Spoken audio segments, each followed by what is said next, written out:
আচ্ছা, এই যে আপনারা দধির পাতিলগুলো, এগুলো আপনারা কার কাছ থেকে শিখছেন? হাতের কারুকাজগুলো কার কাছ দিয়ে শিখছেন এগুলো? এইগুলান বলো তো, এইগুলান তো আমরা কোনোদিন এইগুলান বানাইতাম না, এই যে এই দধির এইগুলান। হ্যাঁ, তা আমাদের এইখানে আমার এক ক্লাস ফ্রেন্ড আসছে, ও বলছে যে আমার একটা ভিডিও দেখাইছে, বলছে যে দেখ এইগুলান কি বানাইতে পারবি? তা আমরা তো কোনোদিন এই চাকের কাজ করি নাই, এইগুলান মোটরের চাক। হ্যাঁ, তা আমি বলছি ওরে যে তুই যে এইখানে দুইটা লোকে বানায়, ওইখানে যাইয়ে দেখ, হ্যাঁ তারা পারে কিনা দিতে। আর এর চাহিদা হয়েছে ব্যাপক, মনে করেন প্রত্যেক মাসে 50,000 60,000 মাল লাগবে এই দধির পাতিলগুলো। হ্যাঁ।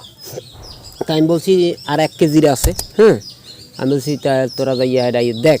ওরে আমি এবার পাঠাইছি, এবার এই পিরোজপুরের পাশে মুলুগ্রাম আছে, একটা গ্রাম আছে, ওইখানে বানায়। তা ওখানে যাইয়া এক ট্রিপ দিয়া ও আর সুবিধা করতে পারে না, তারপর এইখানে আইছে। আসার পর ওই 2 লোকের অর্ডার দিয়েছে, অর্ডার দেওয়ার পর তারা বানাইছে। তারা ওই আমরা আস্তে আস্তে ওই ট্রেনিং দিছি, ট্রেনিং দিয়ে আস্তে আস্তে আমরাও তো মানে বানান শুরু করছি। বর্তমানে আপনাদের এই যে কাজের জিনিসগুলো কোনটা বেশি চলে? বেশি চলে বলে কি, এই মাইটে মেলান বিলুপ্তির পথেই চলে গেছে। আগে যে পরিমাণ দেন, আগে যেমন খাজুর গাছের রসের হাড়ি বানাইতে, গুড় থোয়ার জন্য কলস বানাইতে, হ্যাঁ এই শীতের সিজন আইলে পর সাজের পিঠে চলতে, বিভিন্ন রস জ্বালাইতে, তারা শীতে। হ্যাঁ, এখন তো সেগুলো বিলুপ্তির পথেই। এখন একটা খাজুর গাছে 5 কেজির একটা পট পাতে, হ্যাঁ প্লাস্টিকের, বুঝছেন? এখন মানুষের হিসেবে হয়ে গেছে অন্য রকমের, আর আস্তে আস্তে বিলুপ্ত হয়ে গেছে। এখন কিছু সিজনালি মনে করেন পাইটকেল এইগুলো চলে বর্ষার মৌসুমে। আর এখন নার্সারিংয়ের টালি, যেটা চারার টালি, নার্সারিংয়ে সেটাও তো এখন বন্ধ হয়ে গেছে। চলে না, তেমন একটা চলে না। আর এইগুলান ইদানিং একটু এইগুলানের চাহিদা হয়েছে। হ্যাঁ, এইটার উপর আনি বেশি, মানে যারা যারা পারে তারা জোর দিয়ে এইগুলার উপর করে। আগে ধরেন আমরা এই যে চারি বানাইতাম গরুর খাবার জন্য, কি পরিমাণ চারি চলতে। আর এখন তো আমরা চারি তো মনে করেন 6 মাসে মনে হয় একখান বিক্রি করতে পারি না, তাও আস্তে আস্তে বিলুপ্তির পথে। এখন ড্রাম কাটিয়ে 2 ঘন্টা করিয়ে লয়, মানুষের হিসেব হয়ে গেছে, টাকা বেশি যায় যাও, হাউস বানাই লয়।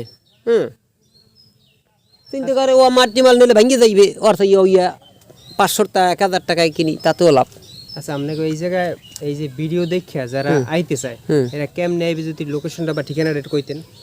কোথা দিয়ে আসবে? মনে করেন ঢাকা দিয়ে আসবে বা অন্য সব ডিস্ট্রিক্ট দিয়ে আসবে। আপনার এখানে ঢাকা দিয়ে আইতে সুবিধা। ঢাকা দিয়ে মনে করেন যদি আপনার যদি ভাঙ্গা পথে আসে, ডাইরেক্ট গাড়িতে আসলে যদি মনে করেন 1 পিরোজপুর আসতে পারবে, কিংবা বরিশাল আসতে পারবে। বরিশাল আসলে ওইখান দিয়া নৈকেঠি নামবে, বরিশাল দিয়া নৈকেঠি নামবে ওই স্ট্যান্ডে। ওইখানে কাউখালিতে আপনার অটো আছে, অটো কাউখালি যদি অটো স্ট্যান্ড আবার নামাই দেবে, ওইখান দিয়ে বলবে আমি নদীর উপর তেমন সোনাকুর।